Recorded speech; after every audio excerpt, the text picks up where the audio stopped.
Hello, আজকে get ready with me করতে করতে ভাবলাম যে একটু ভয়েস দেব। ফার্স্টেই আমি প্লামের টোনারটা দিলাম। এই টোনারটা দেওয়ার পর জানি না কেন একটু কটকট করছে আমার মুখটা।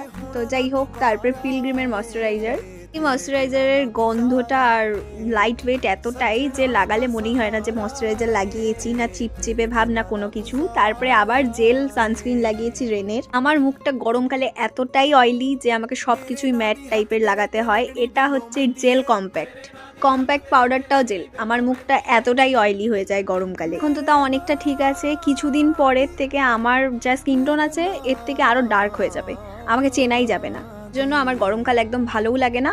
আর যারা গরমকাল পছন্দ করে তাদেরকে আমি একদম অ্যাভয়েড করি। তারা একেবারেই মেন্টালি আনস্টেবল ভাই, তাদের থেকে দূরে থাকো। দেবে আমি সেরকম বেশি একটা মেকআপ করি না বাইরে গেলে, এইটুকুই করি। স্কিন কেয়ার, তারপর একটু ব্লাশ আর দেন লিপস্টিক। সবচেয়ে থেকে ফেভারিট পার্ট আমার এটা, দুটো মিক্সড করে লাগিয়েছি আজকে। পিঙ্কের থেকে আমার সবচেয়ে থেকে বেশি ব্রাউনটা ভালো লাগে, কিন্তু মাঝে মধ্যে একটু চেঞ্জ করাও ভালো। চুল নিয়ে আমি আর কি বলবো, কেরোটিন করার পরে আমার চুলে এতটাই জট বাঁধে আর এত চুল পড়ে, ভাই রে ভাই, বাপের জন্মে আমার চুল এরম পড়েনি কোনোদিন। যেই বিউটি পার্লার থেকে করেছে ভালো, কিন্তু তাও তো চুল পড়ে পড়ে শেষ হয়ে যাচ্ছে আমার। এমনি মনের কষ্ট আলাদা আর চুল পড়ার কষ্ট আলাদা। কি যে করি, জীবনে কষ্ট ছাড়া আর কিচ্ছু নেই।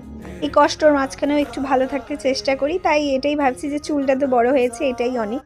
ও আমি তো রেডি হয়ে গেছি, আজকের মতন এইটুকুই। টাটা, পরের ভিডিওতে দেখা হচ্ছে।